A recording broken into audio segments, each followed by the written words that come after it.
Assalamualaikum warahmatullahi wabarakatuh. Bismillahirrahmanirrahim. Nahmaduka ya ghafuru ya syakuru. Mashalli wa sallim barik ala sayyidina maulana Muhammadin wa ala alihi wa sahbihi asma'in nama ba'du. Ketika Rasulullah wafat, itu separuh sahabat hampir mayoritas, ya Rasulullah, kita semua ingin kita dulu yang meninggal karena engkau begitu penting. Maka jangan meninggal dulu, kita yang meninggal. Kalau kita yang meninggal itu gak apa-apa, tapi kalau engkau penting, jangan meninggal. Tapi ada saja sahabat, tidak seperti itu. Saya suka Rasulullah meninggal dulu. Alasannya masuk akal. Biar Allah menyaksikan saya kama usaddikuhu hayyan usaddikuhu maitan. Allah biar menyaksikan saya iman kepada Nabi ketika masih hidup. Dan saya buktikan setelah mati pun, setelah meninggal pun, setelah wafat pun, iman. Jadi ternyata baisnya itu supaya orang tahu bahwa iman kita kepada Nabi itu iman yang super. Jika ketika beliau sugeng ya kita iman, setelah wafat juga kita iman. Kai usaddikuhu maitan kama usaddikuhu hayyan. Supaya saya mentasdikkan beliau setelah meninggal sebagaimana kita mentasdikkan beliau saat masih hidup. Dan ternyata Allah ridho dengan perkataan sahabat itu. Kenapa Allah ridho? Karena menjadi pelajaran bagi orang-orang yang ditakdir gak menangi Rasulullah SAW. Tetap mereka ini. Jangan kayak setan. Setan itu kurang ajar betul kalau iblis itu. Masyhur itu. Iblis itu nangis-nangis neng Nabi Musa. Iblis itu takutnya sama Allah itu luar biasa. Sampean kalah. Iblis itu setiap ketemu malaikat karena dia ngerti alam gaib, mesti apa itu? Kama sali syaitani idqala lil insani kfur falamma kafara qala inni bari'um minka inni akhafu wa rabbal alamin. Jadi setan iblis itu paling sering bilang inni akhafu wa rabbal alamin karena iblis itu tahu surga, tahu neraka, tahu kekuasaannya Allah. Jadi takutnya sama Allah luar biasa. Makanya setiap dia mengajarkan kekafiran, setelah orang itu kafir gimana? Inni bari'um minka inni akhafu wa rabbal alamin. Saking takutnya sama Allah, suatu saat iblis ini datangi Nabi Musa. Karena tahu Nabi Musa itu kalimullah. Orang yang bisa komunikasi langsung dengan Allah. Ya Musa, ya kalim Allah, saya ini makhluk. Saya takutnya sama Allah luar biasa. Tolong rayukan Allah supaya nerima tobat saya. Karena dirayu terus lama-lama Nabi Musa bilang, oke, tak rayukan Allah.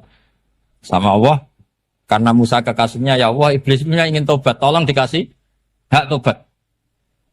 Kata Allah, oke. Dia bisa tobat. Asal mau sujud di makamnya Nabi Adam. Karena kesalahannya dia gak mau sujud sama Nabi. Semenang Nabi Musa karena ada cara untuk iblis menjadi tobat. Dikasih tahu sama Nabi Musa. Alhamdulillah kamu diterima tobatnya. Syaratnya apa? Sujud ke kuburannya Nabi Adam. Wah, iblis kata aslinya terus. Asjuduhu maitan wa qatla asjuduhu hayyan. Zaman urip ora gelem, mbok wis mati. Oh, dasar setan itu. Zaman urip ya ora gelem wis mati kok kon sujud. Kumat maksudnya terus ya sudah sampai sekarang akhirnya. Kalau sekarang tidak mungkin lagi karena enggak ada Nabi Musa. Jadi ijtihadnya sahabat melihat wafatnya Rasulullah itu beda-beda dan ternyata semuanya diridhoni Allah. Karena ternyata yang suka Nabi wafat dulu adalah ingin supaya umat Islam tetap mencintai beliau. Iman sama beliau, tasdik sama beliau, sebagaimana tasdik zaman sugeng. Makanya kita harus mencintai guru-guru kita. Uhibbuhu maitan kama uhibbuhu hayyan. Saya sampai sekarang itu ya merasa Mbah Mun itu tidak meninggal. Saya masih merasa kalau bapak saya tidak meninggal karena kita mencintai beliau-beliau ketika hidup dan ketika wafat itu sama. Karena beliau-beliau sama kita juga seperti itu. Rasulullah itu ketika mendekati wafat, ya bahasa halusnya intaqala ila rafiqil a'la. Itu Nabi kalau ngedikan tuh rileks sekali. Hayati khairun lakum wa wafati khairun lakum. Jong aku nak uripku ya apik. Engko nak aku wis kapundhut ya apik. Fa amma hayati fali asunna lakum as-sunan. Sebagian riwayat fa innakum tuhadditsuna anni wa uhadditsu ankum. Kalau saya masih hidup, saya bisa mengajarkan kamu sunnah. Mengajarkan kamu tradisi-tradisi yang benar. Dan ketika aku mati, ketika aku sudah wafat, maka saya jejer Allah, kata Nabi. Saya berdampingan dengan Allah, maksudnya dekat Allah. Tentu bila Kevin walan hisab. Terus sudah fa'inna amalakum, amal-amal kamu diperlihatkan ke saya. Belum yang saya sudah dekat Allah, kalau amal kamu baik, saya muji Allah. Kalau amal kamu buruk, saya langsung mintakan ampun kepada Allah. Jadi Nabi rileks sekali.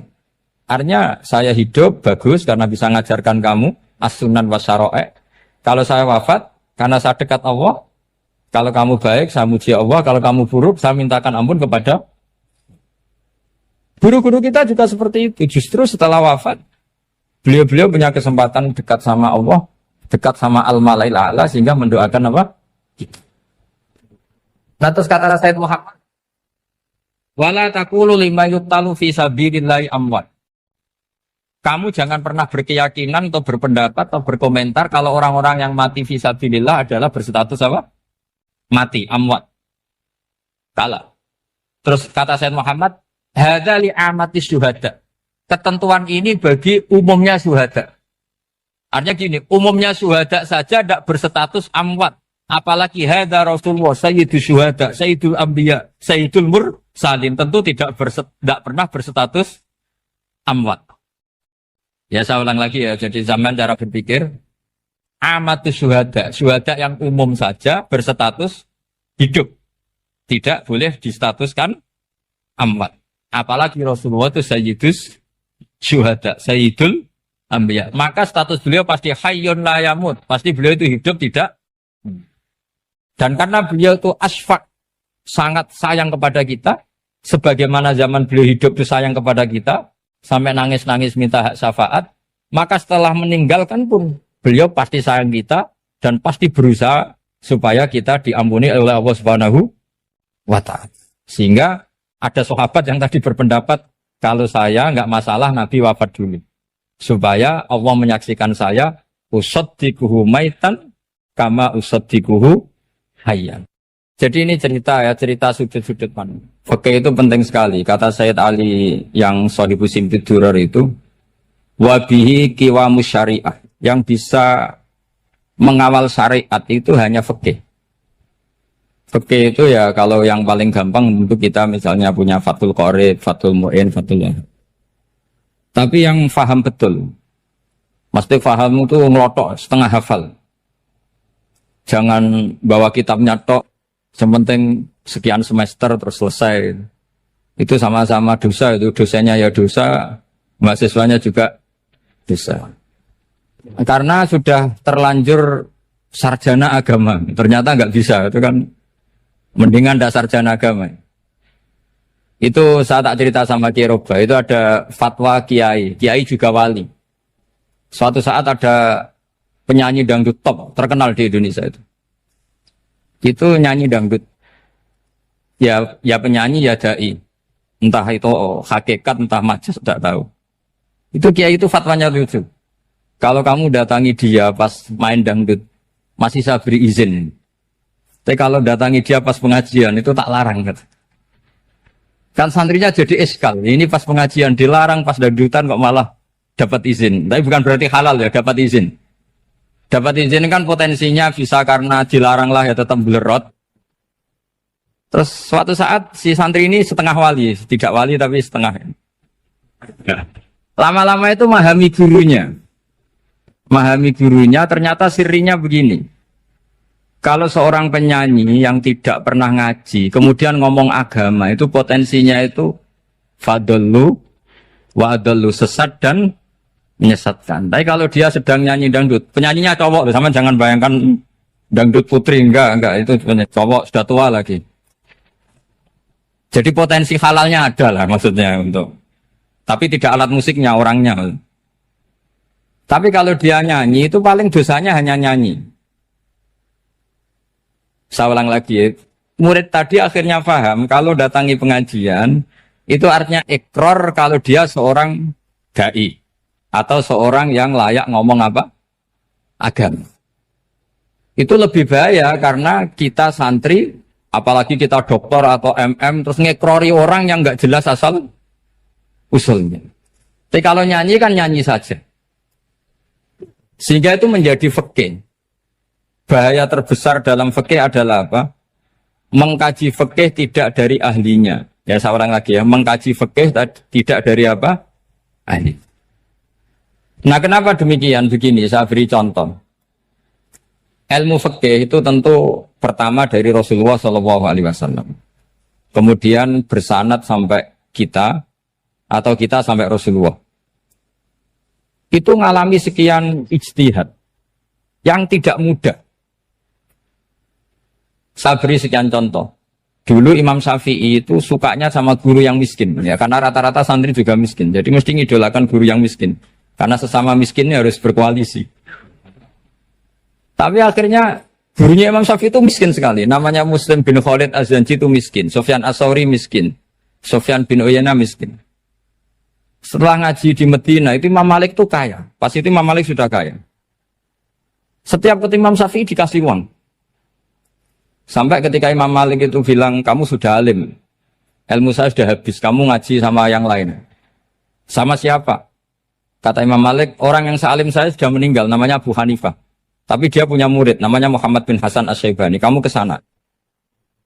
Terus Imam Malik datang ke Baki. Dulu Baki itu pasar rental, ya Grab lah kira-kira sekarang. Itu mengumumkan, siapa kafilah yang mau ke Irak?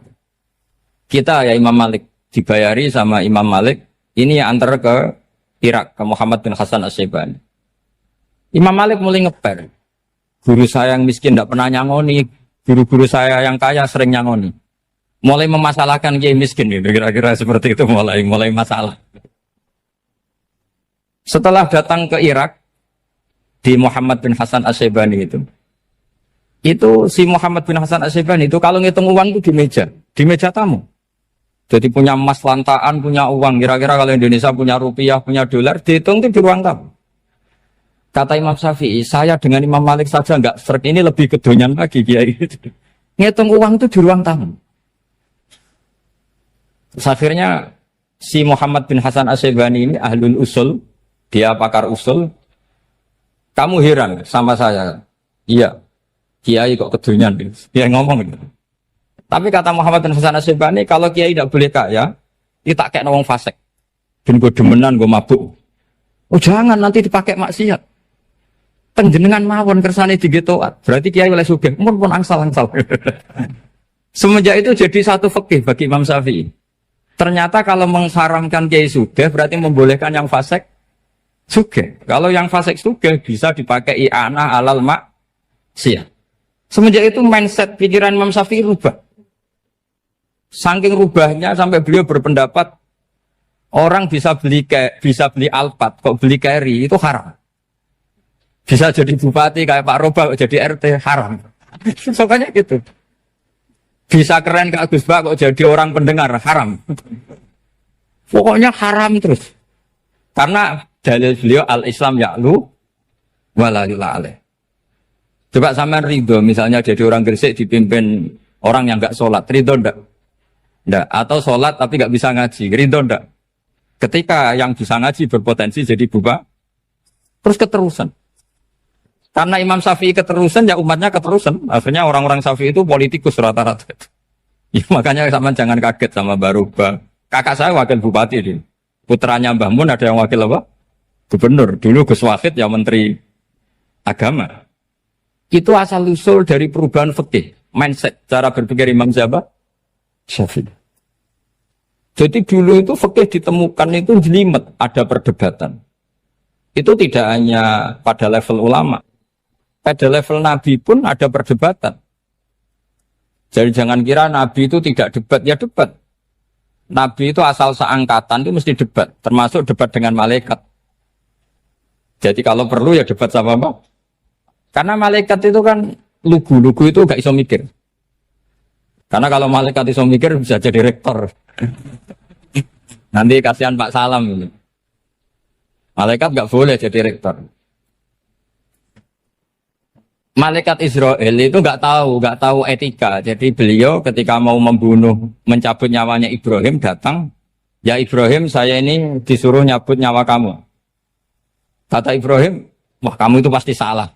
Kamu tahu saya siapa? Saya ini Khalilur Rahman, kekasih Allah.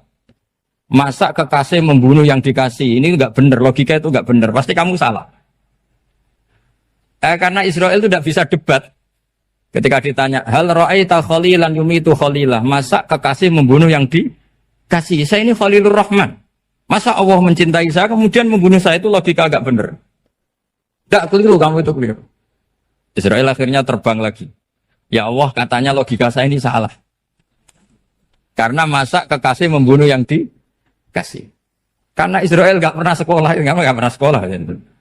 Nggak bisa dia jawab. Akhirnya diajarin Allah. Dah kamu bilang gini ke Ibrahim. Hal ra'aita khalilan yakrahu ayyalqa khalilah. Masa kekasih tidak siap ketemu yang dikasih. Dibalik logikanya. Akhirnya datang lagi ke Israel. Kata Allah begini. Masa jenengan kekasihnya tidak siap ketemu yang kau kasih. Oh ya oke, mati gak apa-apa. Jadi ilmu itu ngalamin perdebatan. Jadi saya datang murni karena Kiai Mas Buhin, bukan karena MC. Itu dosa besar kalau saya datang karena MC. Karena saya punya kewajiban yang lebih besar. Jadi yang bisa mengalahkan adalah a'dzama minhu, yang super besar. Karena jelas ada riwayat, inna min abaril birri silatar rojuli ahla wuddi abi. Ya, inna min abaril birri silatar rojul ahla wuddi abi. Di antara kebaikan yang sangat baik adalah seseorang menyambung teman bapaknya. Padahal sampean kan nggak mungkin teman bapak saya. Teman saya aja nggak mungkin, nggak level apalagi bapak saya kan. Jadi malah mohal itu. Saya berkali-kali cerita di mana-mana cerita. Fikih itu harus dievaluasi. Karena ini masalah furu'iyah. Saya berkali-kali cerita di mana-mana cerita. Hukum berteman orang fasik gimana? Pasti orang jawab haram karena takut ketularan orang fasik. Tapi kalau dibalik, hukumnya bina orang fasik gimana? Ya baik, umatnya Nabi. Bisa bina kalau berteman. Kamu bisa bina orang fasik tanpa berteman? Gak bisa. Jadi kalau dibalik, hukum berteman orang fasik gimana? Haram. Hukumnya bina orang fasik? Baik. Bisa bina kalau berteman. Berarti berteman orang fasik? Ya terus nanti pada level lapangan sih gampang.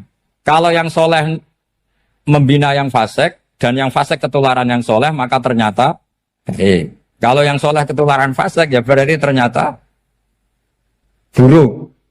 Tapi kan hukum masa nunggu kenyataan kan, jadi ya hukum. Di mana-mana hukum itu kan ada asumsi karena ini masalah ijtihad. Nah itu yang dilakukan para ulama kita. Jadi sampean harus mengkaji fikih secara detail karena tidak hanya kita yang khilaf. Nabi-nabi juga khilaf dalam menentukan dakwah ilallah. Wali-wali kita kayak Abdul Hasan Asyadili sama Sayyid Abdul Al-Haddad itu juga. Imam Ghazali ya khilaf. Imam Suyuti itu kalau ketemu Al-Qastolani itu saling tidak nanya, saking nggak cocoknya.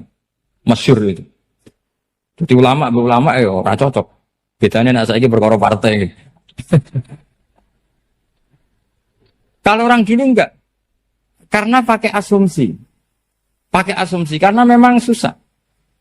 Nggak misalnya memang tak bedai, tak beri yang nggak misalnya ada orang rukuk kemudian kentut, itu sholatnya batal apa enggak? Enggak, jawab saja.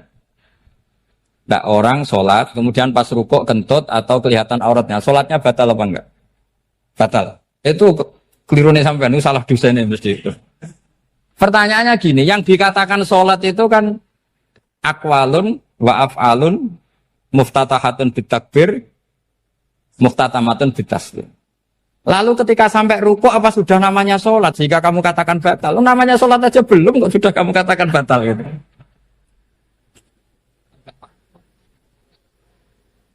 Iya kan? Jadi kalau aku mau sholat pas rukuk ngetut batal atau ora? Mestinya jawaban yang benar, ya ora sholat jadinya gitu. Karena kalau dikatakan sholat definisinya harus sampai salah. Tapi kan kita nggak mungkin ngomong seperti itu kan, dianggap majnun. Padahal itu yang benar, yang punya kecerdasan. Nah makanya pertanyaannya, fikih itu ngikuti bahasa awam apa bahasa istilah? Kalau ngikuti bahasa awam ya kayak tadi, sholat kok pas rukuk kentut maka batal. Sebenarnya yang batal itu sholatnya apa rukuknya? Nah makanya terjadi perdebatan. Kalau yang pakar-pakar usuli itu salah istilah itu nggak mau. Saya ulang lagi, kalau pakar-pakar usuli itu salah istilah itu nggak mau. Terus misalnya tak beri contoh lagi. Kalau imam itu sudah salam pertama. Salam pertama itu yang rukun kan salam pertama. Berarti setelah salam pertama imam sudah keluar dari sholat apa belum? Yakin? Ya sudah. Sekarang sama tak bedai. Lalu makmum itu kesunatan langsung berdiri apa nunggu imam salam kedua? Enggak, jawab saja. Nunggu salam kedua kan? Ya itu kriminalis sampai Anda dalam sufi itu. Kriminalnya begini. Berarti Anda mau bergantung sama orang yang sudah tidak sholat. Kata kamu setelah salam pertama dia sudah tidak sholat. Berarti kamu menginstruksikan makmum berhubungan dengan orang yang sudah tidak sholat. Karena sudah keluar dari sholat ketika salam pertama. Kalau kamu di debat gitu gimana jawabnya? Pusing kan? Berarti robtul makmum bisolatiman sing wis laisa fi sholatin. Berarti menggantungkan sholat sama orang yang sebetulnya sudah tidak sholat. Ada yang jawab, sebagian ulama fikih tetap disunatkan menunggu salam kedua. Karena salam kedua itu masih paket meskipun tidak rukun. Dia paketnya selesai. Tapi selalu pertanyaannya gini, lalu setelah salam pertama itu imam masih sholat gak? Sudah sampai berani jawab toh? Nah ini pentingnya bodoh, gak mikir sebenarnya. Jadi makanya bodoh itu barokah karena gak mikir. Jadi soalnya Rabbana ma khalaqta hadza apa? Batila. Sing bodoh ya barokah, sing pinter ya barokah. Sera barokah maksiat. Serana barokah plus. Jadi ilmu itu harus mengalami satu gesekan karena logika itu bisa dibalik. Nah karena ilmu itu mengalami satu gesekan, satu logika yang bisa kayak iya kayak enggak. Sehingga jargon di dunia ijtihad itu begini. Ra'yuna shawabun yahtamilul khata' wa ra'yuka khata'un yahtamilus shawab. Pendapat saya benar tapi mungkin salah. Tapi pendapat kamu taruhannya salah dulu tapi ya mungkin benar. Jadi mustahid kalau kata mustahid itu lucu. Ngomongnya itu ra'yuna shawabun yahtamilul khata'. Pendapat saya tarifnya benar dulu tapi ya mungkin salah. Kalau pendapat kamu salah tapi ya mungkin benar atau mungkin bisa salah ya tidak tahu pokoknya mungkin benar. Nah kenapa demikian? Begini, di luar masalah tauhid, saya ulang lagi di luar masalah tauhid, itu tentu ada masalah-masalah yang sifatnya ijtihadiyah. Ya saya ulang lagi, yang sifatnya apa? Ijtihadiyah. Dan ijtihadiyah ini nggak pernah selesai karena muqtadul hal, konteks kesejarahan maupun konteks kesempatan itu tidak sama. Dulu kiai-kiai itu ngaramkan dasi, ngaramkan celana karena yang celananan yang dasinan itu penjajah. Sehingga mantas sabah biqaumin bahwa minhu. Tapi lama-lama kiai-kiai itu ya pakai dasi, pakai celana. Ya karena dianggap sudah tidak mantas sabah biqaumin bahwa minhu. Ini ngalami pergeseran. Semua istihad itu ngalami pergeseran. Lalu pertanyaannya begini, lalu istihad apa Gus yang permanen? Yang permanen ya istihad dengan alatut istihad apa? Istihad. Saya beri contoh misalnya begini. Nabi Musa itu yang ngalami istihad. Kata beliau karena kangen Allah, itu ingin melihat Allah karena kangen. Rabbi arini anzur ilai. Qala lan tarani walakin anzur ilal jabal. Ya sudah namanya orang kangen ya ingin melihat. Ya sudah gitu aja. Sehingga ahli ilmu kalam itu berdebat. Kalau kata ahli sunnah, karena Nabi Musa minta ingin melihat Allah, berarti melihat Allah itu jaiz, mungkin. Karena Nabi gak boleh bodoh meminta sesuatu yang mau hal. Maka antipatinya ahli sunnah terhadap pendapat Mu'tazilah itu antipati. Karena menurut pendapat Mu'tazilah, Allah itu qadim, Allah itu laisa kamislihi syai'un, sehingga gak bisa dilihat. Pertanyaannya adalah berarti Nabi Musa meminta sesuatu yang mau hal. Itu bodoh sekali sampai nggak tahu mana mau hal, mana apa jaiz. Makanya kata Imam Ghazali, masa Nabi Musa yang Nabi nggak tahu kalau melihat Allah itu mau hal.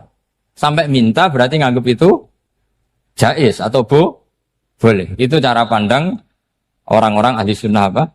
Wal jannah. Tapi tetap saja sebagian ulama itu ya balelo. Yang kayak Mu'tazilah itu ya balik loh, cara berpikir Pokoknya itu karena kangen, bukan karena mungkin atau tidak mungkin. Jadi nggak mungkinnya tetap tidak mungkin. Terus mereka dalil la tudrikul absar wa huwa yudrikul absar. Nah, sudut pandang ini akan terus.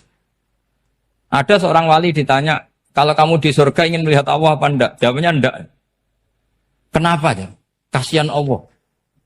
Terus kenapa ya? Unazzihu dzalikal jamala an-nadhari misli. Saya tidak ridho Allah yang hebat, yang keren, kemudian sing delok terima aku wong resik. Koyok gak ngergani pangeran. Sebenarnya sing delok Allah ben golongane Nabi Muhammad, Nabi Ibrahim, kowe ora usah ngilangi keren. Maksudnya itu. Jadi ada ulama itu jadi wali kalau sholat itu karena di soft belakang. Tapi jangan ditiru. Itu kan gak lazim ya. Lazimnya kan afdhalus sufuf as-saful awal. Ketika ditanya, kenapa kamu kalau sholat di belakang? Cek GR, koyok wanis wan pangeran gak ngarep. Aku sungkan, tapi gue gulir. Kalau sampean kan karena males, bukan karena sungkan. Jadi itu artinya rasa ya. Makanya nggak bisa, nggak ada ijtihad itu tidak mungkin. Karena perasaannya orang itu beda-beda. Itu Sayyid Abdul Al-Haddad, itu kalau ngendikan masyhur. Man da'a li dzalimin bil baqa faqad ahabba yusawwa fi ardi. Orang yang mendoakan orang fasik masih hidup, gak mati-mati, itu berarti suka kalau Allah dimaksiati di buminya. Wong fasik kelakuannya rak maksiat, nak mbok dongakno mari, itu berarti kamu ingin Allah didurakani terus menerus karena si fasik masih hidup. Tapi kalau Abu Hasan As-Sadili cara ngendikan gini, kalimatnya persis. Man ahabba alla yusawwahu fi ardi faqad ahabba alla tadhharu maghfiratuh. Orang yang ingin dunia ini steril, gak ada maksiat, maka sama saja berkeinginan tidak melihat luasnya maghfirahnya Allah. Sama-sama wali besar. Tapi cara pandang hubungannya dengan Allah seperti itu. Jadi mau tidak mau, istihad itu mau tidak mau. Makanya tidak usah dipertentangkan misalnya cara berpakaian, cara apa. Yang penting sesuai aturan Islam ya sudah. Karena ini urusan rasa. Urusan apa? Rasa. Itu Syekh Hasan Basri itu sering jagongan sama Robiah Hadawiyah. Itu secara fikih salah. Tapi pas itu ulama fikih ditanya, kenapa Anda tidak komentar terhadap dua wali besar yang sering ketemu? Andai kan semua santri seperti itu, akan saya halalkan. Karena nggak mungkin punya nafsu. Sehingga fikih dulu memang masih asli. Kamu lihat di takrib misalnya, lelaki melihat perempuan itu nggak boleh kecuali sekian alasan. Termasuk boleh itu litaklim karena mengajar. Atau lil muamalah. Lah ini yang mulai masalah. Ada warung kopi, penjaganya cantik. Santri-santri ngopi. Ini lil muamalah. Kan kasus itu. Mau disalahkan tuh ada takbirnya. Mau dibenarkan ini jelas fasik kan, jelas fasik. Jelas fasik. Maksudnya sudah fasik sebelum itu ditambah itu, jadi fasiknya permanen. Nah pertanyaannya adalah, kalau kamu ngajar mbak-mbak, kemudian hafal yang cantik yang enggak, itu taklim lin nazar apa nazar di taklim? Itu taklim apa modus? Makanya kalau ngopi cari bakul yang cantik, itu muamalah untuk nazar apa nazar untuk muamalah? Loh kalau saya ngopi dengan kiroba pasti halal. Karena begini, berjalan saja, bareng capek, nggak tahu itu warungnya siapa, terus berhenti ngopi. Kebetulan bakulnya cantik. Nah itu mungkin halal, karena kan saya tidak milih-milih. Ingin ngopi, kebetulan bakulnya cantik. Kalau kamu kan nggak apal daftarnya. Wah itu mesti haram itu, mesti haram itu. Karena berarti kan kamu menjadikan ngopi ini modus. Gue jagani nak takok pangeran. Lo kok nazar? Muamalah Gusti, muamalah. Itu mesti modus. Maka fikih itu harus dikawal oleh tasawuf. Kalau ndak, semua hukum fikih bisa diakalin.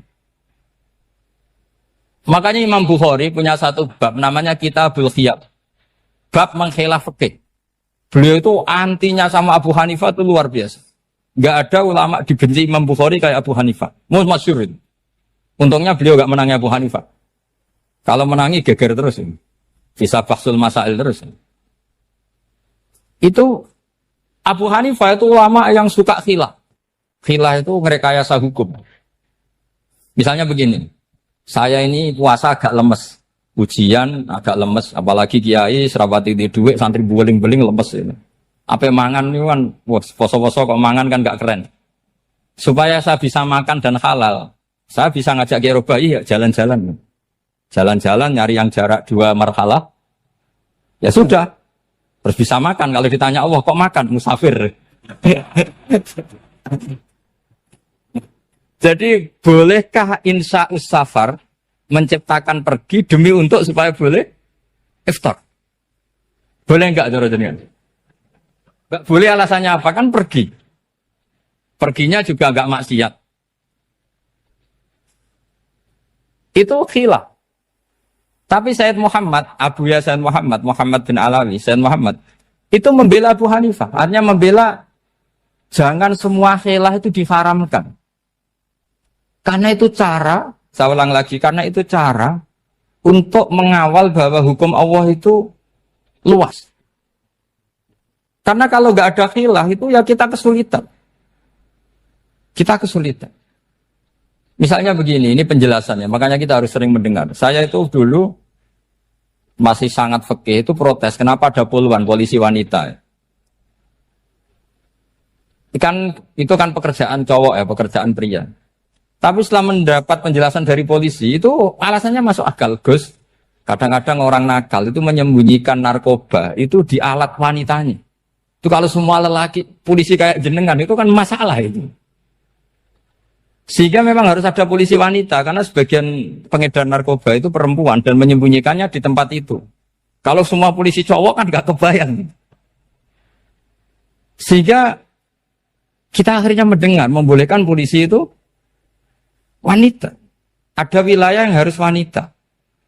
Begitu juga ada pertanyaan, kenapa sih dokter kandungan itu cowok? Saya punya banyak santri yang muhibin saya itu dokter kandungan. Tak tanya, kamu itu kok cowok kok jadi dokter kandungan? Kan pekerjaannya seperti itu. Dia jawabnya lucu.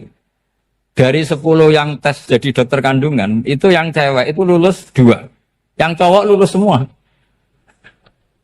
Karena ketika cewek dites melihat ketuban pecah darah itu langsung pingsan. Sehingga yang secara psikologi dablek itu kan memang lelaki. Jadi roh wongnya sewakit santai. Kadang nggak lahir-lahir dintaini nang jopo rokokan santai. Itu kalau cewek yang jadi dokter kandungan itu nunggu jam 11, jam 4 sudah pingsan. Nah ini cerita, bukan berarti saya menghalalkan, enggak. Kita harus mendengar, saya ulang lagi, kita harus apa?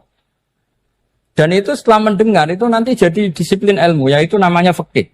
Karena ilmu fikih itu sebetulnya gampang. Sampai kalau ngaji i'anah, itu kelihatan fikih itu gampang, karena ada logika yang terbangun.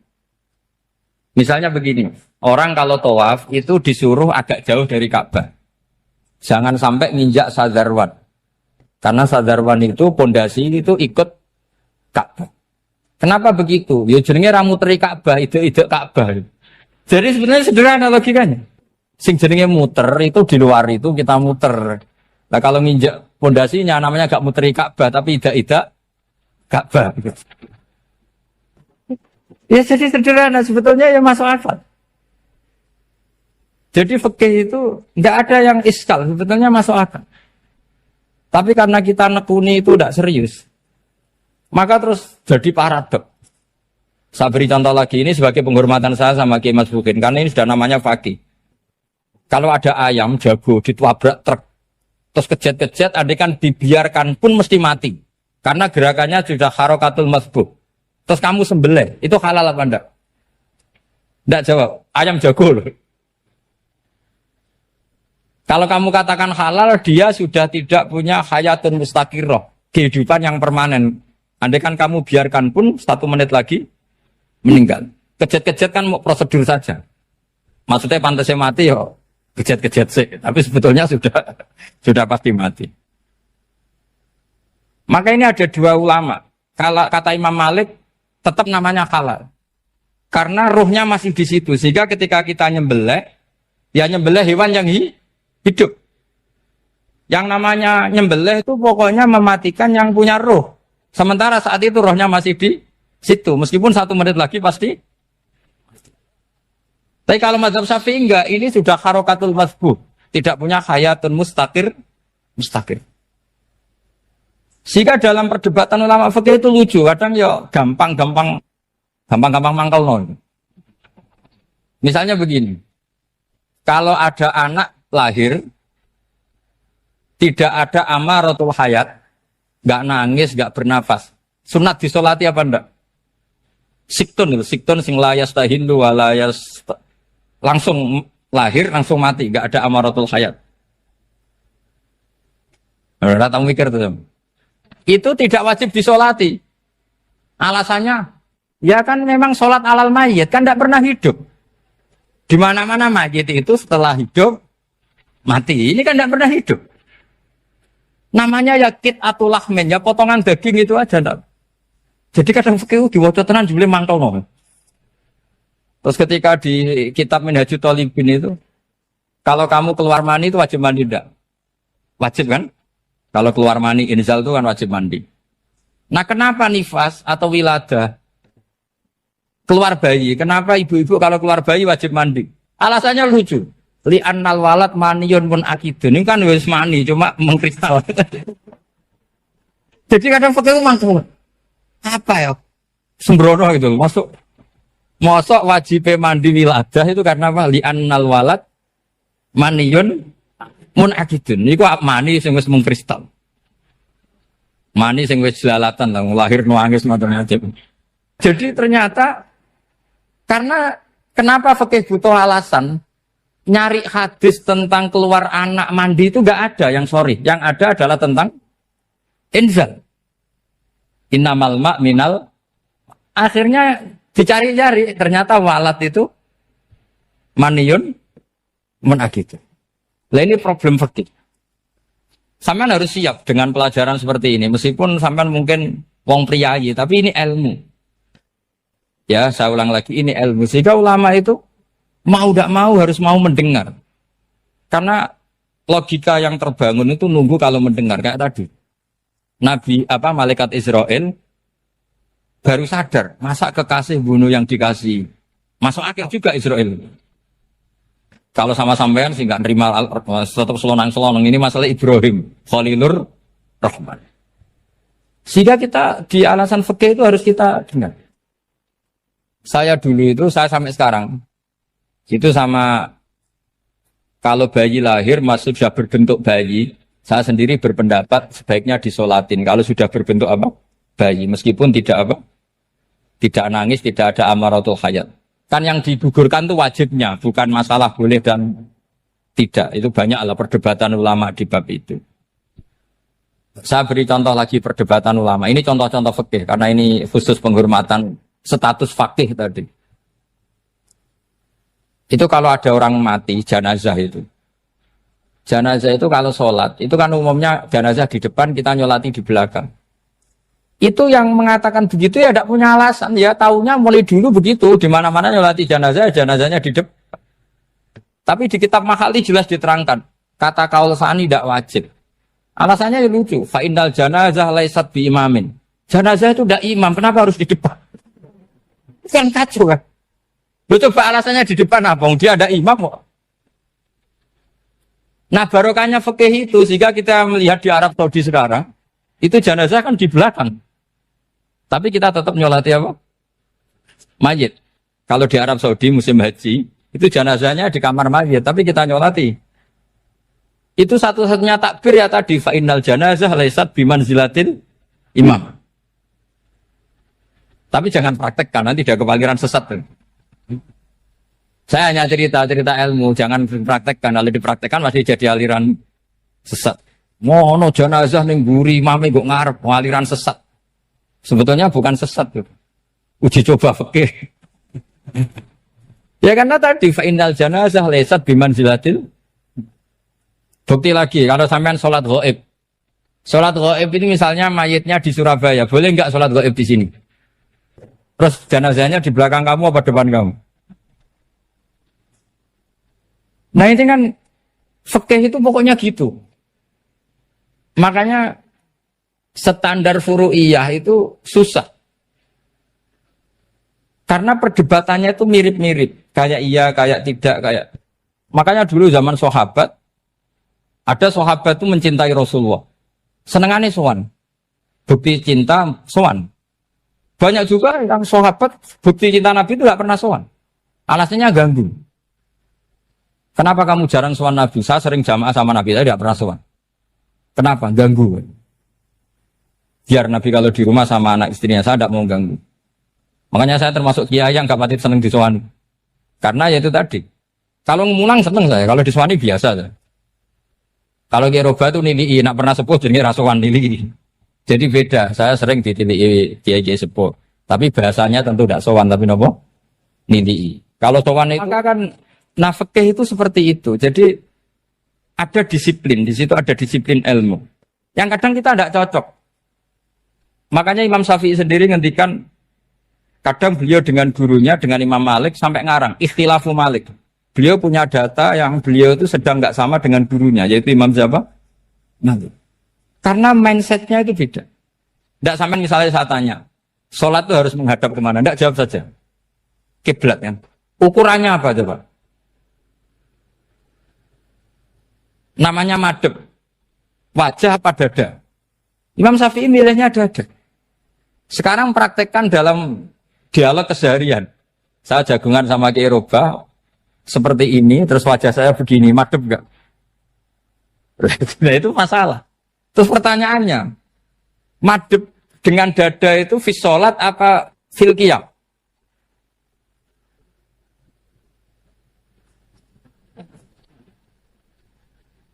Loh enggak, kalau fi sholat pas sujud dada kamu madhep mana coba? Kamu enggak pernah mikir kan? Ya madhep pakai dada itu kan kalau berdiri, kalau rukuk sama sujud.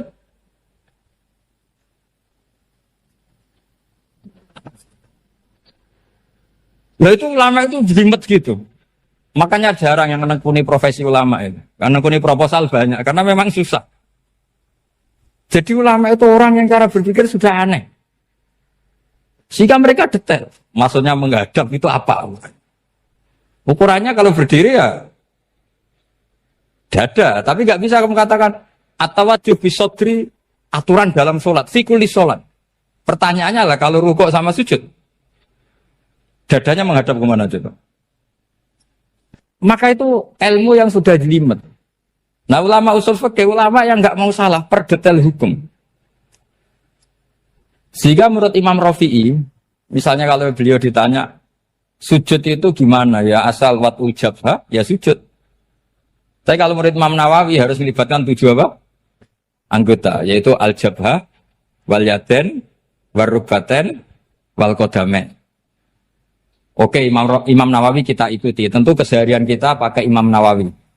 Yaitu berdasar hadis umirtu an asjuda ala sab'ati a'zumin al-jabhah, wal yaden, warubaten, wal kodamen. Berarti berapa? 7. Tapi pernah saya cek di kitab karangannya Imam Syafi'i, ketika beliau ngendikan, saya suka kalau orang sujud itu melibatkan 7 anggota berdasar hadis ini. Tapi kata beliau, wayah tami itu dan bisa saja sujud yang watul jabhah itu sudah cukup. Terus kata Imam Syafi'i, limada, karena Nabi ketika sujud itu hanya ngendikan begini, sajadalaka wajhi wa sam'i wa basori. Gak ada di hadis wayadi, warubati, wakodami. Ya sudah akhirnya. Nah, itu sudut pandang. Terus gugatan kedua begini. Ada orang muslim yang sujud sama berhala. Untuk menjadi murtad itu harus 7 anggota apa cukup watul jabhah alal ardi? Untuk sah menjadi murtad itu. Untuk sah menjadi murtad cukup watul jabhah alal ardi harus 7 anggota. Untuk keabsahan murtadnya itu. Tidak jawab. Makanya ini tugas dosen-dosen ini, meminterkan ini. Karena namanya sudah faqih. Faqih itu ahli faqih yang detail namanya faqih. Kalau ini mutafaqih. Jadi bukan tafakuha tapi tafakuha. Kayak tamarodon. Jadi wazannya nanti itu wal idhari ma laysa fil waqi'. Jadi ini bukan gojlok, ini memang marah saya ini. Jadi kalau sudah pakai gelar fakih, harus fakih betul. Nah, mohon kalau mengkaji fikih itu harus detail. Minimal takrib itu setengah hafal. Supaya konstruksi ilmu itu utuh. Ya sama lagi konstruksi ilmu itu. Karena ilmu itu mesti ada yang apa ya? Ya rodok setengah salah itu, tapi disalahno ora kena. Ndak sampean tak bedheki, nak pancen bener langsung tak angkat jadi rektor. Nak bener tuh. Coba rukun sholat pertama itu apa coba? Rukun sholat pertama. Niat. Niat sama berdiri dulu mana? Ayo niat dulu baru berdiri, apa berdiri dulu baru niat? Berarti niat sama berdiri dulu mana? Rubah kan? Artinya kita mau bilang tartib, urutannya niat, berdiri, takbir, gak bisa. Yang dikatakan niat itu apa? Qasdus syai' muktaronan bifi'lihi. Berarti niat sama takbir harus bareng apa urutan? Bareng. Terus dengan qiyamnya urutan apa bareng? Bareng apa urutan? Loh enggak, kalau urutan berarti takbir dulu, duduk, baru berdiri. Nah maka seperti ini itu mau tidak mau kita salah. Dikatakan tartib ya salah, dikatakan serentak ya salah. Cuma karena kita bodoh, gak tahu mikir itu, alhamdulillah kan di situ itu. Lu coba niat sholat, niat takbir qiyam dulu man. Niat takbir qiyam dulu mana coba? Dulu qiyam. Enggak ada kitab yang mengatakan arkanus sholat awaluha. Oh, dianggap kitab kriminal maksudnya.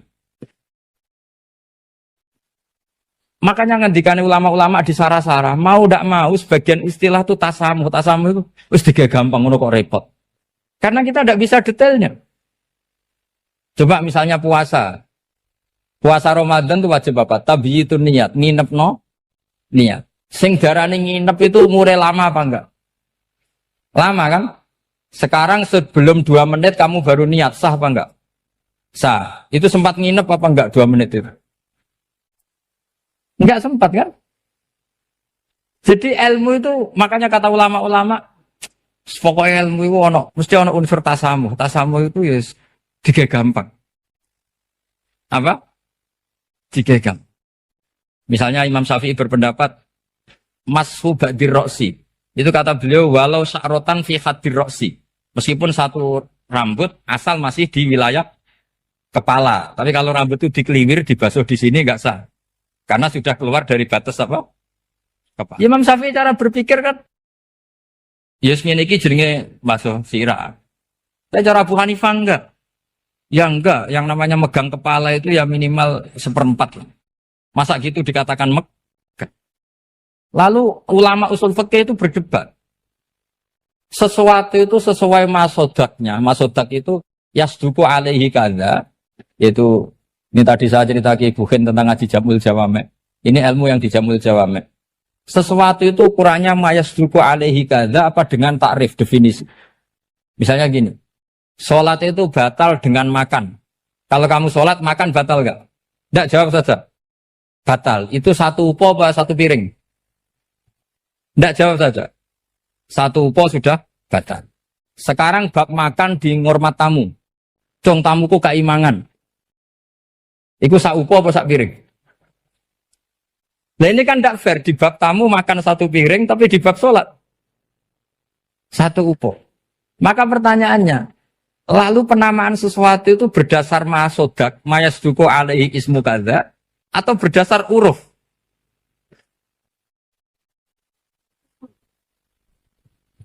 Ukurannya apa coba?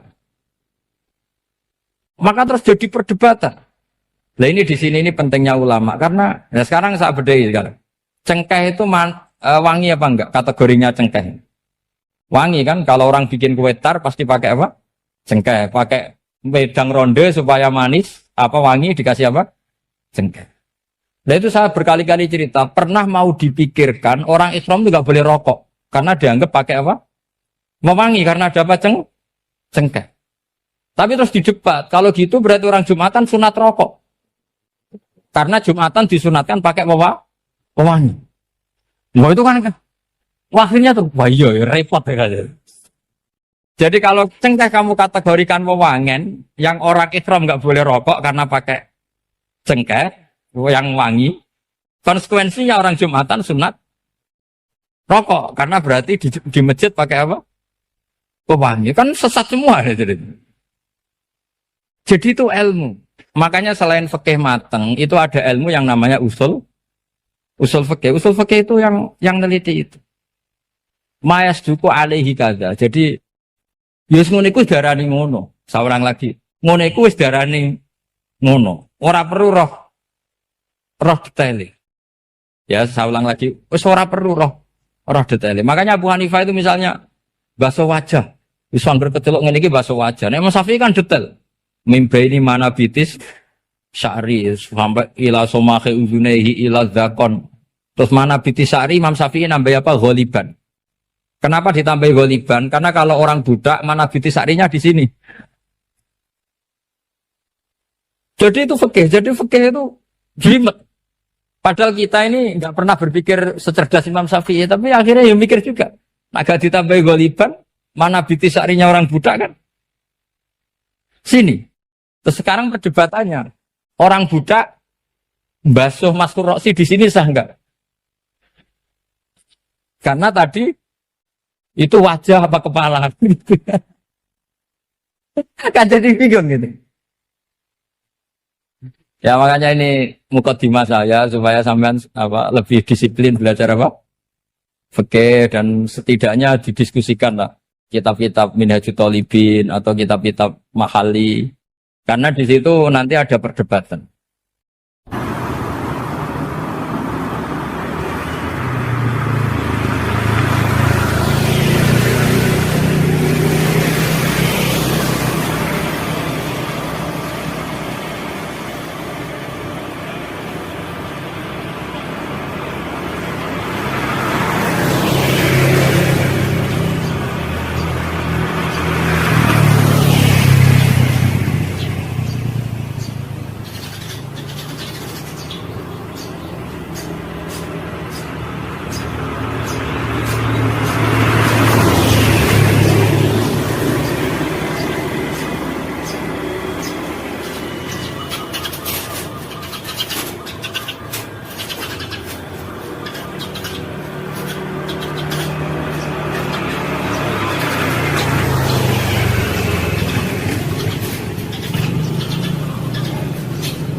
Penjelasan sinau tentang awal itu suarga. Mungkin jenengan nanti tak terang tapi potongannya lali, no?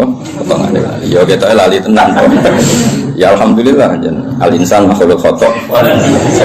Ya anggap baik gue sesuai rencana Tuhan. Nak manusia itu makhluk khotok. Jadi lalimu ya pantas, salahmu ya. Ora pantas itu bolak balik. Ora pantas ya. Bolak balik. Iya jadi. Tinggal tenggelam sering matur tentang putih-putih ya, terutama tentang kersane pangeran ya. Jadi Quran itu kan turun itu ada muqaddimah, napa? Muqaddimah. Sebab itu lafaz-lafaz sing majmu, ya lafaz-lafaz sing majmu atau mujmal.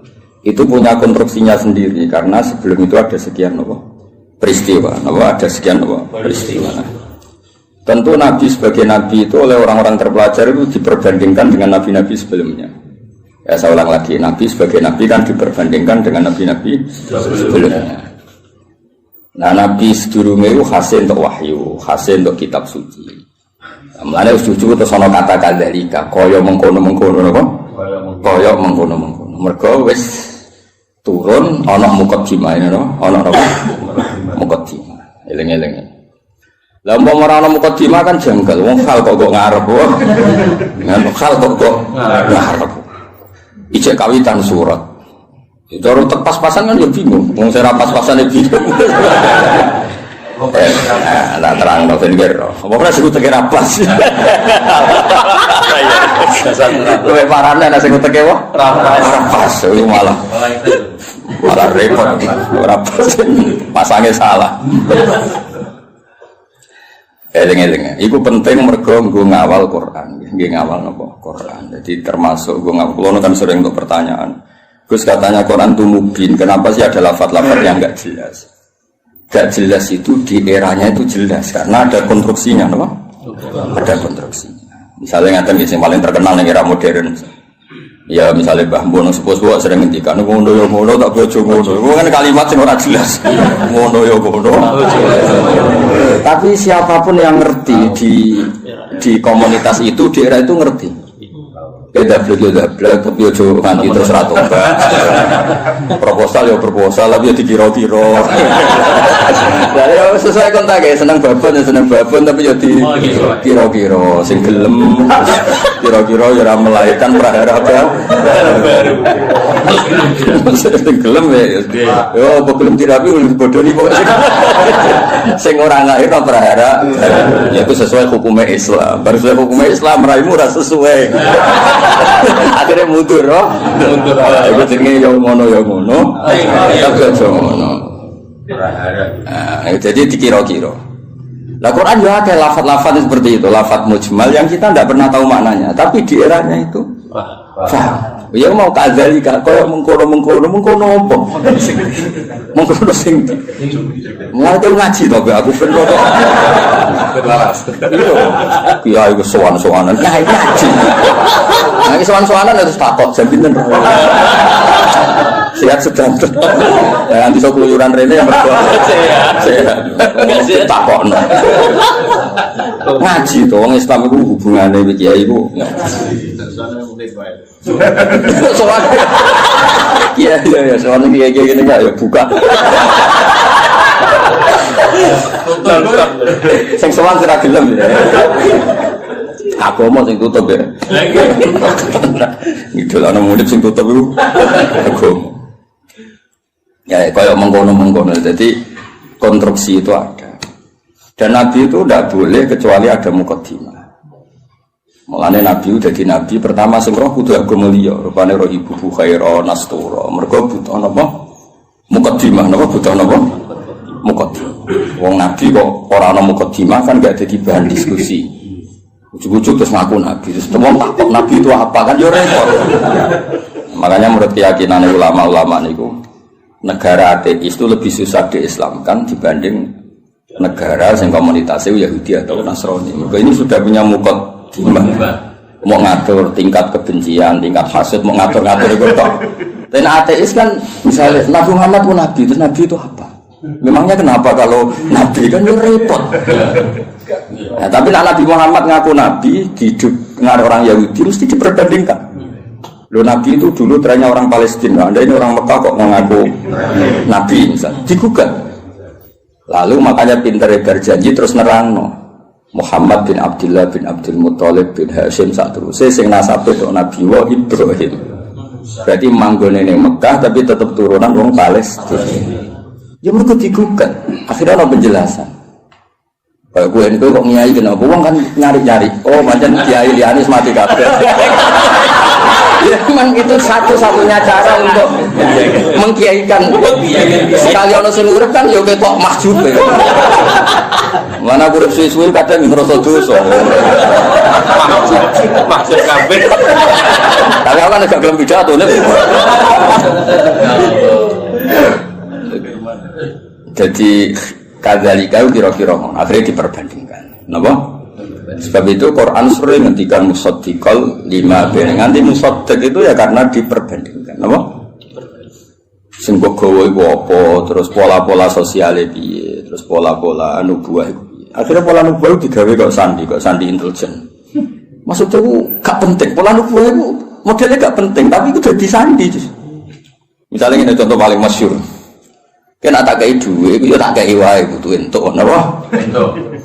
Tapi Nabi ora oleh dikai duwe istilah sedekah, kudu istilah hadiah. Iya. Ya barangnya padha ya duwe misalnya. Sehingga ketika Salman Al-Farisi itu nyari Nabi akhir zaman itu kan sampai ketemu sekian pendeta. Dia ngetes yang Nabi, Salman itu kan terpelajar sekali, sangat terpelajar. Dia orang Persia. Muhammad, kamu ini orangnya punya tanggungan banyak, punya santri banyak. Kalimatnya yang gitu pertama. Aku dekormo, kowe santrimu akeh, kowe luwih butuh sedekah iki dikene. Tu falam ya Musa syai'an itu megang aja Nabi tidak kerso terus manggil sahabat halmu ila hadatu am serene mangan-mangan cum. Jadi Salman hadihi wahidah ini satu alamat. Setelah itu setelah 1 minggu 2 minggu datang lagi bawa kurma. Ya manggil si Muhammad. Muhammad hadiyatun. Ini hadiah untuk kamu. Terus Nabi dahar sidik, terus liyane dikene sahabat. Orang disimpen. Ya ceritanya ranian tidur. Tersinggungan sih. Ya rasa sensitif kok wedok gitu. Simpen lah. Lah kok simpen nabura? Lah ora nabur. Saya wajib bener ora. Aku ora nabur. Akhirnya terus hadihi iki lho. Nah itu kan lucu kan, alamatnya mau ngedok, gak kerso betul, tapi bagi pelakunya sandi itu penting. Kalau justru di mana-mana sandi itu ya rakyat orang, no? Ya biasa ya keseharian. Orang terus bulan pecah apa itu semua mukjizat tidak sandi, namanya no? Karena terlalu kelihatan. Lo Khadijah itu kan ngaji kitab sama, pinter pol Khadijah ngaji kitab. Ini kok ngongkon Maisarah, saya Muhammad itu teliti. Nabi tenan ta ora. Padahal dene karo ngongkon Maisarah jeneng lanang apa? Engko nabi juga ngawal itu. Aga Nabi dikawal apa? Maisarah jeneng lanang ngawur. Onang kowe di pengawal itu alasannya Nabi dikawal apa? Maisarah jeneng lanang. Oh, apa? Oh, sama-sama wastari gitu.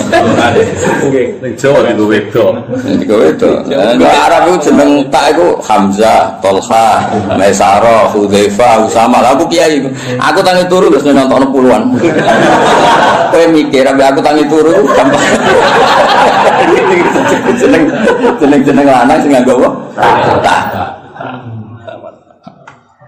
Walhasil itu diteliti. Walhasil suatu saat Nabi itu memaklumatkan diri ketemu Jibril. Khadijah ya lucu. Ini percaya Nabi Muhammad Nabi beliau kan punya referensi diceritani Maisarah ini itu ya dianggap referensi dan apa? Barang suatu saat Nabi jadi Nabi tenan. Pas itu kan belum, pas nikah kan belum kan 25 kan. Masih 15 tahun ke depan, 15 tahun ke depan. Karena Nabi itu terlalu lucu. Sekamane ya Zauji kalau nanti ada sohibukum nanti ini Jibril sohibukum datang, Jibril datang kamu bilang ke saya. Ya pas santai-santai kalian Khadijah. Iki Jibril teko. Ya nak sedikit mandok-mandok. Aku masyhur terus fatahas sarat an khimariha. Ya jika berada dibuka sebuah piye ceritanya. Ono piye sing rodok ngawur itu lho semua. Masih dibuka apane soal ana sing dibuka. Terus takoki kan Nabi. Ijek kancamu mlayu. Terus absyir kowe sing seneng kowe sing teko ning kowe malaikat tenan ora setan. Kok setan tambah delok.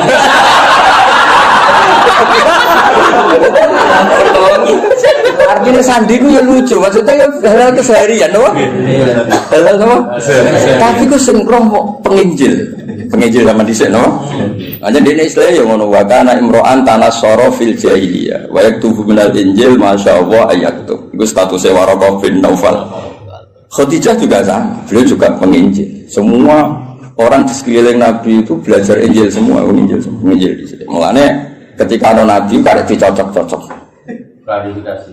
Kayak aku ini kan ya sinau hafid sing bener ngene. Terus orang ngene-ngene iki kan kaget kan. Oh no. Ya kan kabeh wong alim kan ngocokno wong alim iku ngene-ngene, ikhlas gak golek obat. Terus senengane mulang ra sowanan kan ngerti. Ujuk-ujuk ana wong luwih seneng sowanan timbang mulang lho iki piye. Kan kaget. Cara antar wong alim kan nak mulang ngantuk, nak sowanan kok semangat iki. Iki jenis apa? Varian baru apa kan? Karena ada definisinya kan. Ciri utama wong alim senenge mulang.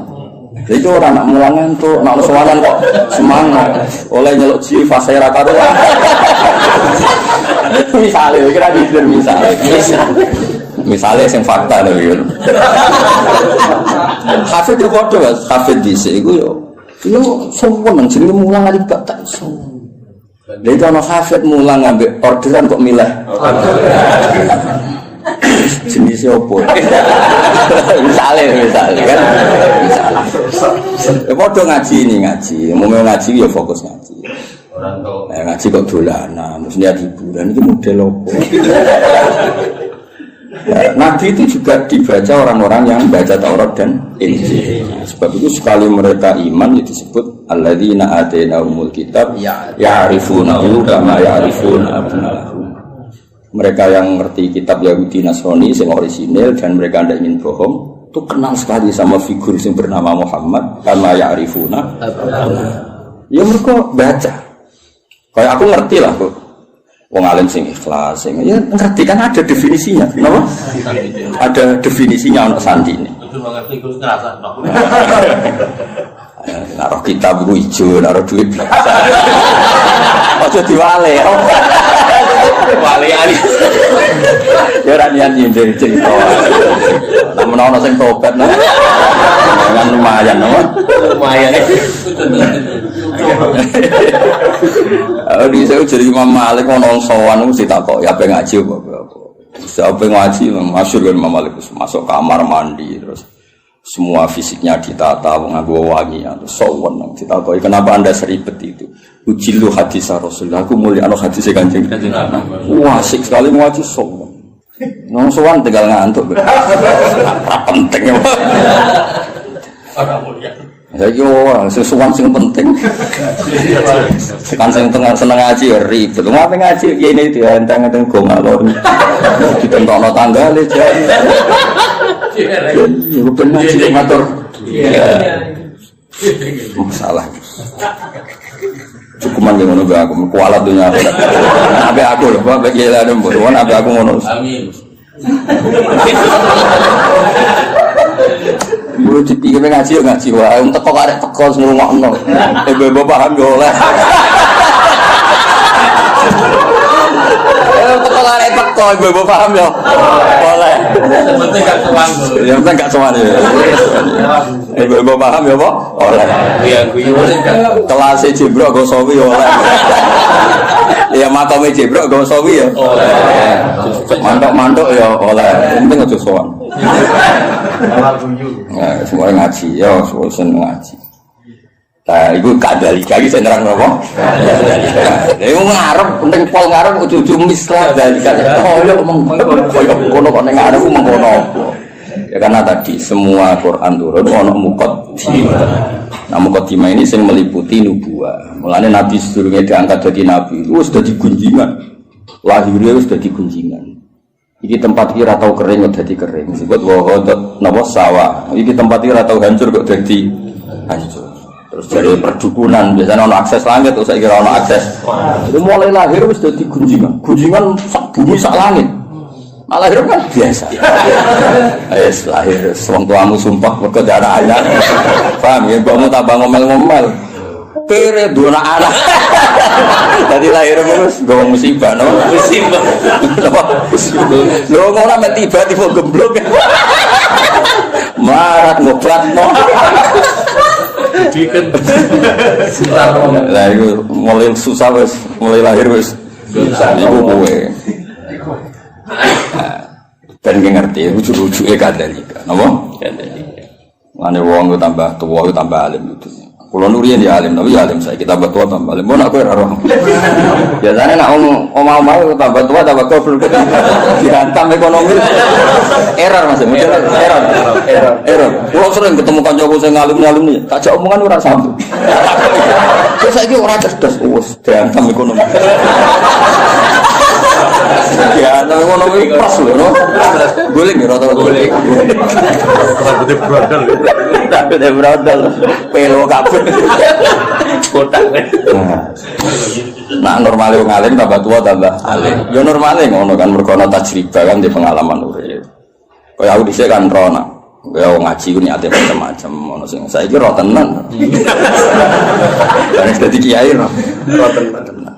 Iki mau teori tok saiki ro tenan. Nah ngaji ana sing goblok ana sing pinter. Saiki ro tenan. Nah jumlah sing pertama luwih akeh ro tenan.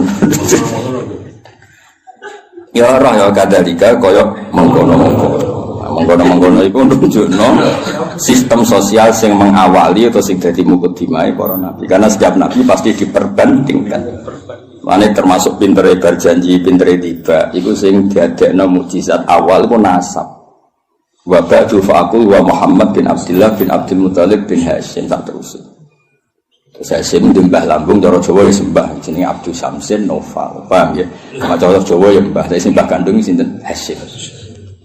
Kenapa itu penting? Karena pertama yang disoal itu nasab. Sampai wong Yahudi, wong Nabi kok manggon Mekah.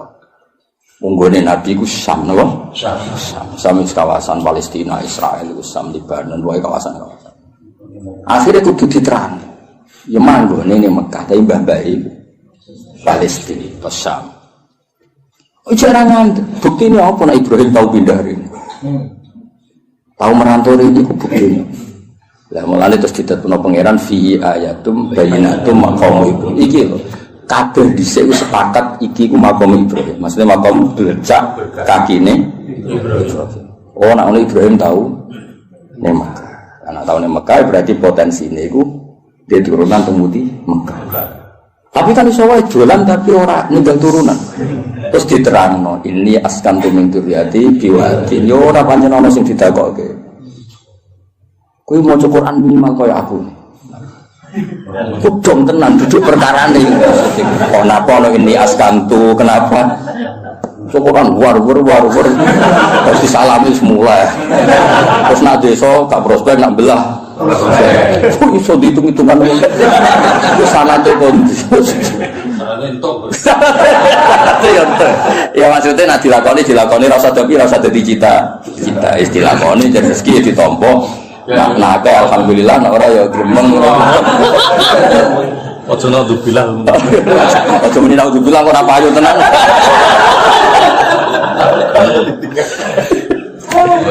Jadi akhirnya diterangno Mas, ini askantu. Berarti apa? Ada zuriya yang ditinggalkan di situ. Napa?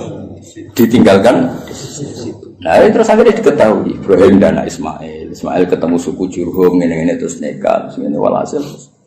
Akhirnya tahu Yahudi ku nak ngono Muhammad itu dulurku, podo-podo min dzurriyyati Ibrahim. Terus iman ya kuat. Mulane iman yang Yahudi itu kebanggaan Quran. Iman yang Yahudi itu kebanggaan Quran. Qul kafa billahi baini wa bainakum. Terus diboten sing niku lho Mas. Qul billahi syaitan wa man indahu ilmul kitab. Saksi guru mau tahu siji Allah, siji Rasul, nomor 3 wa man indahu ilmul kitab. Jadi Abdul bin Salam mergo tiyang Yahudi, mantan yang Yahudi. Mereka kesaksiannya orang terpelajar ini kan orang berdagu. Kenapa milih sawi? Ya orang ya alasannya rara. Kadang ya nang toko anane iku. Lho aku milih sawi, beda milih sawi ku Imam Sawi bangga aku. Mergo aku ya roh tafsir Tobari, kutubi roh. Lho kok milih? Berarti dianggap pinter. Paham ya? Nanti kan gak milih. Gawodon. Kadang jadi kayak wong berkaji. Seneng kitab buka modal mas, titip. Berkode kaji terus seneng ini terus titip jitu kok ngaji. Seneng orang modal, cara aku gak masuk. Sudah agak modal. Ya lengi-lengi. Jadi kabeh nemu kodimah. Lan disebut fihi ayatum bainatum maqam itu. Akhirnya dicek ternyata wong sepakat nak ikut jenis makom Ibrahim. Penting wis sepakat. Mulane kula ana versi aneh-aneh nyun sewu tambah ngurangi hormat. Iku kula ora setuju. Misale versi sunan-sunan. Kabeh wong darani misale Sunan A di tempat ini. Kuwi kudu anut ijma. Gak mungkin jilan anjilin niku bodoni. Misale kapundhute wali besar apa wali sapa sing mitsani pemakaman kan ribuan, no? Ribuan kok ngajak anake jumlahe ribuan, kok ngajak putune jumlahe. Terus kowe mau otak-atik kemungkinan riwayatul ahad, no? Riwayatul ahad. Ora pase ning kene. Lha opo urip niku iku? Dong. Lah zaman wong kafir ku jek kafir, darani iki ya makam Ibrahim zaman iki kafir. Zaman nurung roh wong sing jenenge Nabi Muhammad, darani iku ya makam. Lha iku pentingnya wong akeh. Aku yo krungu versi-versi sing saat makam Sunan iki pas ngono iki. Aneh. Kok bisi asal Lha iya kan saiki pikir. Wong saya Gus Safi ki Mansur mati niku mesti wong akeh sing minimal zaman wali minimal berbagi mali zaman era sunan-sunan minimal wong sewu wis ribuan lah. Terus bariku pesen nang anake wis dijak ning kono putune yo sampai ilayo binah. Lah ya nek kowe tak aku misale lha makam Ibrahim buktine apa nek iku otentik makam Ibrahim gampang kan zaman wong kafir-kafir ya darani iku makam. Dan itu mulane disebut riwayat jilin anjilin kabiron an kabirin itu disebut mutawatir. Napa disebut iku la yumkinu tawatuhum alal kifti atau alal kadhib. Gak mungkin mereka kayak konsensus kepengen bodoh. Masa koordinasi bodoh ini saiki sampai buset. Kan gak iso koordinasi orang masa lalu kan. Iku iso rekayasa saiki tapi kan gak iso rekayasa orang dulu. Lan cara kula makam wali songo wis anut konsensus wae. Wis ora usane. Lah soal kok saling merasa wali, tapi aku muka safah Gus sering. Ya tak takone ku jin sapa. Sing gawe goro-goro ambek kowe iku jin sapa. Dong ya. Jadi ben gampang lah. Soal ono versi-versi, sanggep iku versi tambah ngurangi hormat, tapi kita tetap ngikuti sing konsensus. Napa?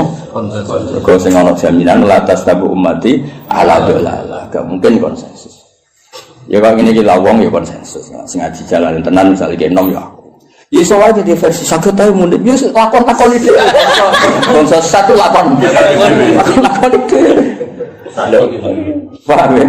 Saya nak wakil ini kan mosok sok menagi bodoh ni kabeh. Dong ya. Nah, jadi gue ngerti. Kenapa kok kita percaya itu makam nopo Ibrahim? Wong zaman wong kafir wae percaya. Nah, iku Ka'bah iki makam. Buktine wong kafir percaya ngene. Ngene jegeman ke nyalano pangeran. Berhala iku salah, sekarang berhala ora salah. Tapi dia nyalano pangeran kok tahu ono peristiwa berhala pinggire Ka'bah iku nyalano pangeran. Justru itu bukti nak Ka'bah kok risine wong kafir udah kok pangeran untuk barokah ya lucu. Wong pangeran kok butuh barokah ya lucu asline. Ben pangeran iki untuk barokah tidak kok pinggir Ka'bah. Ya rada aneh tapi itu tetap penting. Pentingnya itu berarti nak iku Ka'bah iku mujmal. Wong kafir wae ikrar nek iku Ka'bah. Buktine iku nak nyowano yo kafir. Bedhe kan lucu. Paham ya? Dia ngomong, itu bro itu salah. Tapi kita nyalano pangeran kok tahu gawe peristiwa iku. Dong. Paham ya? Jadi orang bro di kono iku salah. Tapi kita tahu nyalano pangeran. Kenapa pernah bikin peristiwa itu? Itu penting kok beda ijma lah. Ka'bah yang kono iku hatta indal kufar apa hatta indal kufar. Lalu pulang tambah tua, aku tambah pinter. Maksudnya nak sampean goblok saya kira nak masuk bantuannya gitu. Jadi orang harapan apa? Jadi tua tambah goblok ya alhamdulillah. Ya jeneng alhamdulillah tetep lillah lah piye menang ora alhamdulillah. Kowe goblok ya alhamdulillah pinter ya. Masa alhamdulillah zaitun. Aneh-aneh kok protes. Goblok alhamdulillah sapa ora apa. Alhamdulillah. Ya jadi pangeran itu. Nah lucunya terus wong Mekah ya padha. Mereka itu bangga nak. Jadi anggap turunan Nabi Ibrahim. Penduduk Mekah itu disebut dzurriyyatu Ibrahim, disebut ahluwah. Zaman kafir, napa? Zaman kafir predikate ahluwah, mergo jaruwah nanggani Ka'bah. Akhirnya tidak ada keraguan sama sekali nak titik sing dimaksud Allah Ka'bah yaitu. Padahal di tempatnya kan bukan meyakinkan. Suatu tumpuan, seram itu lah cara posisi di sini kan orang. Saya ini kan keren, no? Keren. Tiga hotel jauh, sengambung bayar, macam-macam lah kan keren, no? Ono askar kan ketoran aku kafe di sini orang. Terus mau waktu tumpuan terus. Iya, nggak tahu kena banjir mana, semua ribet, no? Kalau tadi aku diantar terus. Ya kepentingan ngaji ilmu usul fikih. Nanti kalau suwon yang senang tafsir, ya ngapa usul fikih karena konstruksi usul fikih itu yang bisa mengawal kowe dadi. Engko pen ahli tafsir mau sinau sawita ora iso. Kudu ahli usul fikih sing mulai ruwet. Sing mulai ruwet. Zikrus sa iku nafsun diwirihi au mujarradu zikri. Semua ngomong gitu. Jadi zikrus sa iku niate nafsun diwirihi apa elingem iku perkara sa. Apa yang mau kepengen ngomong wae. Terus geger kan. Lah anak niate nafsun diwirihi iku nglahirno mafhum mukhalaf. Lah ora yo. Nek maca raine tok jujur. Al-mantuq wal mafhum. Al-mantuq madalla alaihi lafzi madalla alafzu fi mahallin nutqi. Wal mafhum iku ora fi mahallin nutqi. Mahal kok mahallun nutqi. Ya misalnya ini contohnya ya. Aku misalnya di acara terus aku ngomong ini Zaitun, saya itu teko. Isawar ngomong Zaitun kok iling gue itu Zaid wong unik lah. Jadi kritik lucu. Aku yang untuk Indonesia Zaitun. Nak niatnya bergoyang gak nafekno rawe Ki Mansur Gus Hafiz. Paham ya? Tapi nak niatnya Zaitun nafekno liyane ora teko. Lha iku di mafhum mukhalaf. Misalnya kemudian Gus Ba ngendikan Zaitun, berarti sing liyane Zaid ora teko. Iku penting usul fikih. Lah nek nyebuti Zaitun mergo sing eling utawa sing sering, iku gak diakibat mafhum mukhalafah. Kaya ayat waroga ibukumul lati fi hujurikum wong ora oleh nikahi anak tiri sing serumah. Mergo umume anak tiri iku katut mboke. Tapi tidak melahirkan hukum aras rumah piye yo tetep haram bocah kok. Mergo nyebute fi hujurikum iku lil ghalim apa? Dong. Lah kowe ora kepengin ahli usul fikih, nek penyanyi aku, ya ben ahli tafsir. Kowe kudu utak iku ngaji usul fikih. Nek nyanyi aku tok wis tau sowi gak ngangkat. Bener. Cuk waduh cuk. Buat ini buat kompetisi, no? Tapi dalika faljatana fasil. Terus usul. Ya minimal lu bulu usul jamul jame terus. Terus usul fikih. Wah itu lahkam. Terus soal aku. Mau dibangkus. Maksudnya judulnya kitab sambil rasa isi dia judulnya kitab. Jadi usul fikih itu yang mengawal teori-teori yang disebut di Quran yang hadis, karena itu yang perangkat mukaddimah, perangkat mukaddimah.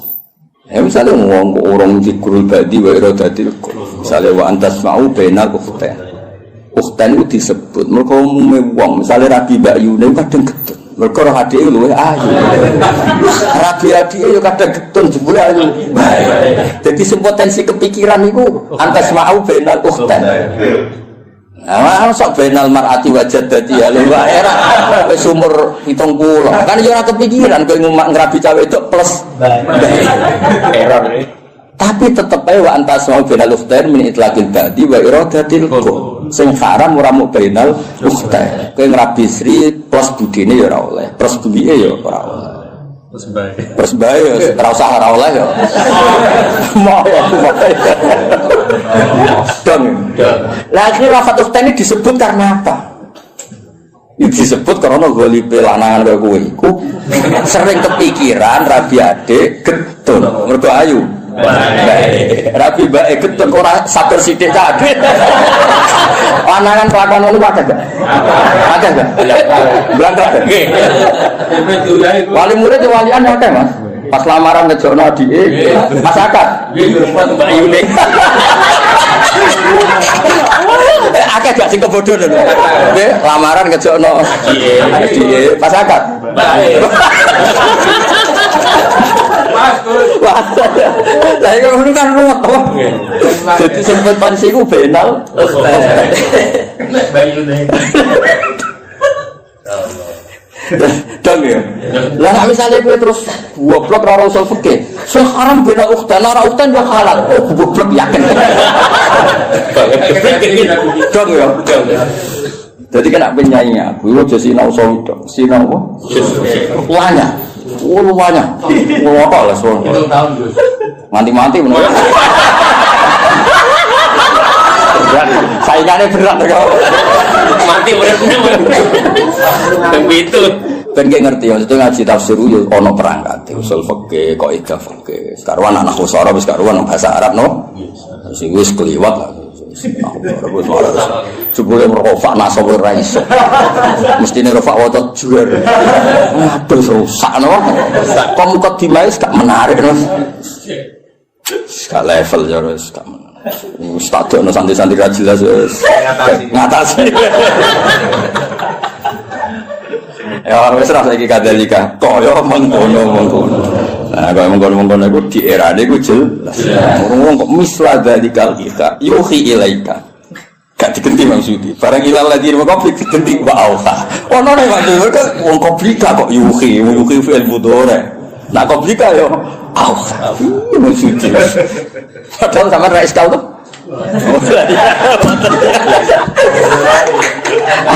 Lha maksud iki cara cek sugeng getun namun ra. Jumlah sing ngaji ora terbersit kan? Foto. Aduh.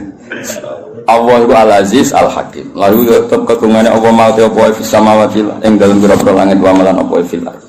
Ya kira dadi kenapa berjanji tiba kitab-kitab madaih cerita wa ba'du faqul wa Muhammad bin Abdullah bin Abdul Muthalib itu penting untuk perlawanan terhadap zaman itu sing disoal Yahudi asal usul Kanjeng Nabi. Mergo trene Nabi sangka napa syah.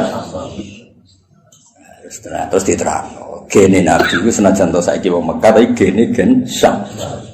Terus nganti Nabi Ibrahim. Napa Nabi? Mulane Quran sering nyebut Nabi dengan identitas itu millata abikum Ibrahim. Kalau Yahudi banyak sing muslim, akhirnya ada sing Islam. Sing jenis rahasud, jenis sing ora bahyam benahum itu terus do apa? Islam. Lah Islam Yahudi iki dadi kebanggaane pangeran. Sampai disebut waman indahu ilmu. Muhammad sing dadi saksimu wis cukup Allah lan wong sangka ahli kitab. Mereka kesaksiannya berdasar empirik, berdasar referensi, berdasar kajian.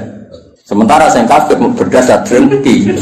Lewung drengki kok dimusuhkan kajian ilmiah. Maksudnya kan orang level, apa? Orang level.